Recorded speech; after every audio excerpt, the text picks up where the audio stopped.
Good morning, everyone. Today I am speaking with Om Shanti Charlebois, who is a yoga instructor and the owner of the Bodhi Tree Yoga Studio on Prescott Street in Kempville. When I decided I was going to be talking about our connection to nature and gardening, I had a chat with Om Shanti, and she was saying that um, she would like to talk about the similarities between yoga practice and gardening, how much it needs dedication and nurturing. And so that's what she's going to be talking to us about today. So, yeah, we were having this conversation, I guess, a couple weeks ago, back in February at some point, where we were talking about what you were going to be doing next in the month of March. I was super excited to see where you were going with all your connection stories, and it's so beautiful to watch them unfolding all the time. And Thank you. we were talking about nature and about gardening and the sowing of new seeds, and just how that so relates to a practice in and of itself. We have this idea here in the West that yoga is really a practice about learning how to touch your toes. We hear about, oh, it's good for your body, you get more stretched out, you can feel more fit, all of these great physical benefits. But these benefits are really benefits of the spiritual practice. They're the benefits that come along with the practice. They're not just, you go to a gym, you get sweaty, you feel good, you walk out.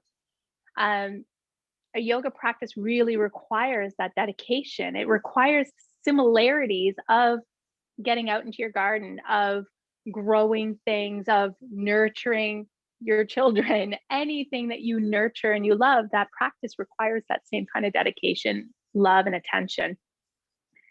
So when I was thinking about how the two correlate, they really do, because our practice here of yoga, whether it be Anne and I were just taking a little look around my space here. I'm sitting at my altar here in my home, and over to the right of me is where I do my physical practice. There's a yoga mat here and some props.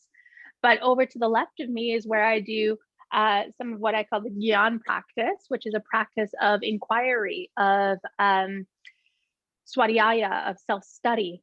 And so this is my library of yoga wisdom over here. It's quite vast. And right behind me is my altar. This is where I do my meditation practice, or my practices of self-inquiry and a stillness. And all of these are part of a yoga practice, and they really do need to come together. But it's a daily dedication. It's a daily practice to really sit and to be present long enough to feel these benefits. Yoga can sometimes, we'll go to a couple classes and we'll go, oh yeah, it felt great. Yeah, that's good. And then we walk out and go off into our daily life. But what yoga really is how this practice integrates into our daily life. So when we plant the seeds into our garden, when we go out, we're coming about that time right now. It's just about the melt is starting to happen shortly, and then we'll be starting to turn the soil. We're doing all this prep work for the vegetables, for the growing, for everything that may happen. And then once all that prep work is done, we'll start to sow the seeds. We'll start to plant. We'll start to put everything in there. But once you plant, you don't just leave it and forget it. There's some tending that happens, right? We tend to our plants, we tend to the soil, we water it properly, we remove the weeds that are going to possibly smother out the plants that we were looking to really grow and nurture. But our practice is very similar, as every single day is a step back into that presence, whether it be by sitting on a yoga mat and doing physical practice because it feels good in our bodies, whether it be by sitting right here at my altar space, by lighting some incense, some candles, and then sitting quietly for an extended period of time. We also call that meditation.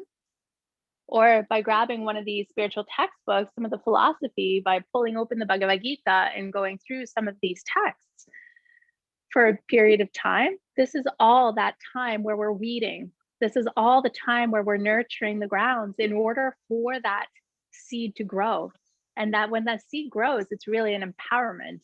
It's living life with purpose, on purpose. Yeah, that makes so much sense.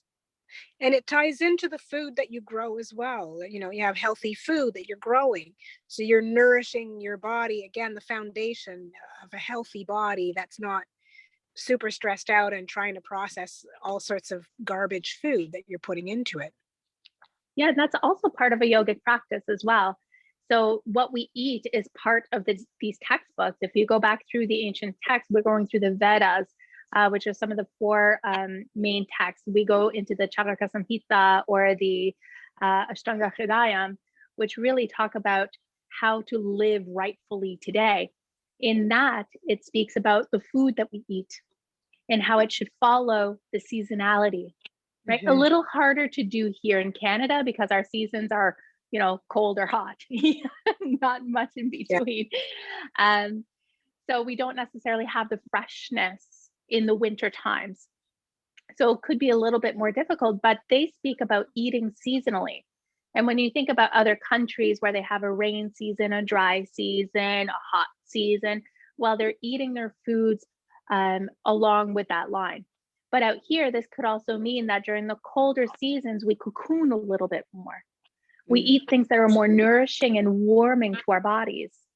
Whereas during the hotter months, we might explore a little bit more and walk with nature and eating things that are a little bit more cooling in nature, such as salads um, or lighter soups rather than thick stews. So that balancing of the two, the food is very, very, very much in correspondence to a yoga practice. It's one of the pillars because when you feed your body appropriately, depending on the seasonality, how you feel, the time of day, then your body can really develop in a way that your practice is going to gain all of the benefits. Have you ever tried to do some yoga or any kind of practice after eating something really full? I It was just doesn't work. that. I was just thinking about like when's the best time to practice? Is it after a light breakfast or is it better to practice without eating and then having a breakfast? So that also depends, right, for the person, their constitution, what's best in their life. Because if it causes stress, then it's Mm, not best, right? If right. people are waking up and going, "I need to get to my mat because I have only so much time," then they're really creating stress about the practice, and that Hmm. in itself is no longer beneficial. So what is traditionally thought is that you wake up what in the time that we call Brahma Muhurta. Brahma Muhurta is 1 hour and 36 minutes before sunrise. Oh wow, that's very It's specific. very specific. It's actually two muhurtas, and a muhurta is 48 minutes.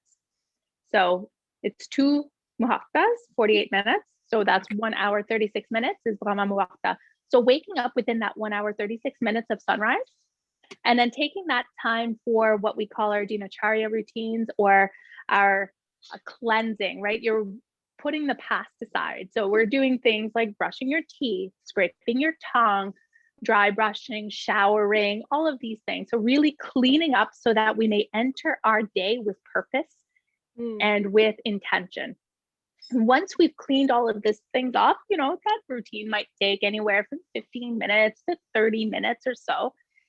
And then you have some time for stillness, for a little bit of meditation. So even before sunrise, to mm, really sit with that silence. Once we've sat with that silence, and it could be 5 minutes, 10 minutes, 30 minutes, anything at all. And then you're starting to notice this change of day where it starts to break. You can almost see the sun is starting to rise above the horizon. It's not quite there yet, but there's a lightness of the day. This is a beautiful time to engage into a physical practice. So traditionally, we would do sun salutations along with the sunrise. This would be the time for it. This is a lot more energizing, it's uplifting. So we would move our bodies in that way. Or we would do other kind of practices depending on if you're really mhm, hot, you don't want to do super hot practices. And if you're cold, you don't want to do chilly practices either. So finding a balance between the two. And then you would mhm. have your breakfast. So once you've done all these things, then you've built up some fire in your belly, you're good to start eating, which is going to help digest that food that you've just taken in. And again, making even just the eating process be a meditation in of itself, right? How we prepare our foods, where does our food come from? Acknowledging where our food comes from, whether it be from our friends' gardens, our own garden, the farmer's market, the grocery store, anything along those lines, really making that a prayer, an offering. And then Mm. taking that in mindfully as well is all part of that practice. So that mindful eating. Typically, we would do a prayer beforehand. We call it the Brahma prayer or food mantra before eating anything. But this is just a reference to remember that everything is provided to us from nature. And so we're Beautiful. acknowledging this before we take it into ourselves. Yeah, that's great. And are there traditions for every season? Typically, we would do a puja. Puja would be like a fire or an offering of some sort. It could be done with water, it could be done with fire, but it's really about putting aside or an offering in towards nature. So I do a lot of Agnihotra myself, which is a fire puja. I have my whole setup behind this wall and just outside. There's a Yeah, space, an yeah, altar yeah. space as well that's outside with a copper dish, which is made for the fire and all the offerings of the Okay. fire. So you could do these along with the solstices. So at that time to kind of shed away the past and move into the next seasonality. But you can also Yeah, change what you're eating at that time, right? So with this change of season, maybe you're changing your spices that you add to your food. You're moving into the summer months, maybe you're going to add a little bit more fennel or cardamom to your food as a little bit more of a cooling spice. But if you're yeah. moving into the winter months, maybe adding a little bit more chili or cumin to your food for a little bit more, or ginger for warming of the belly during those months. So really taking a look at how we're approaching our life depending on the season. And you can do that through offerings, reverence, Yes. prayer, That's food. that's I love that. It's feels very respectful. Yeah, Yeah. It feels very peaceful and respectful of nature and of what's happening, of the seasons changing, of being connected to nature. I like that. So what's going on with you right now? If anybody's listening to this and they're thinking, "Oh, this sounds really cool and I need to do some yoga." Are you at the studio right now doing courses, or is it online? Where are you at with your services? Oh, thanks for asking. Right now in this physical body, I'm in my house. No, but I am at the studio now, which I'm so happy to be there. Because we're still under some restrictions, I'm able to offer it in what we're calling the hybrid method, Hmm. which means that for many of our classes, they're available in person, but some of the classes also have an online capability so that you're joining into a live class from your home through Zoom in the way that we're chatting right now. So that's Yeah. available. I'm also offering one on one. So if Hmm. anybody wishes to connect one on one through Zoom or even at the studio, so that's also available. And we're also Okay. in the planning phases right now of our next teacher training programs, because this is always happening. And this is where a lot of this juice, that connection that we're having right now really comes to fruition is or to fruition is in those teacher training programs. So our 300-hour program actually begins in September, which is a continuation of the 200-hour program for anybody who's done that before. It's an 18-month program, which I'm really excited to be sharing again. Okay. And in September, we'll have another 200-hour program, which Wow. I know. So the next, another 200-hour program will begin in September as well. So for anybody who's been interested in deepening their own understanding and how the practices of yoga integrate into their own daily lives, this is a beautiful 1-year journey into figuring out how to take this practice to your own life. Right. Yes. Yes. And I know you have amazing products at your shop, but there's more than last time I went. There wasn't as much as there is now. So, can you just talk a little bit about what people can find? I know I've seen the copper bottles. My husband loves those. So maybe talk a little bit about what people might find at your shop. Yeah, we have, as you already mentioned, the copper water bottles, copper cups. Copper is a great way to integrate a little bit of that into your daily life. Ayurveda, which is one of the oldest sciences when it comes down to health, has always Mhm, talked about the importance of of copper and drinking out of copper. So mhm. we do carry these. You can find a lot of your daily cleaning supplies. And when I say cleaning supplies, I mean for this, not a broom and a sweep and a mop, but more like a tongue scraper. So we have copper tongue scrapers, neti pots. So if you're cleaning out your nostrils, so these are all practices that we do every morning before we enter into our daily life. Um, Okay. some toothpaste, but not a paste. It's more of a charcoal powder. Mhm, And all these different oils for your body, depending on the type of body constitution you may have. So we have different oils, feminine care such as yoni eggs and wands, and other oils and ointments for this area as well for mhm, perineal care. mhm. But we also have ingestibles. And by ingestibles, I do mean like spice mixes.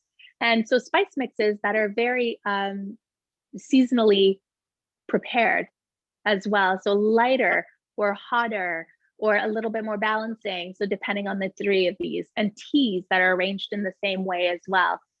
Drinks like a golden milk and Ayurvedic coffee or cacao. These are all great ways to get in a lot of herbs into your body, like ashwagandha and neem, or triphala is another one that we carry as well, which is great for digestion.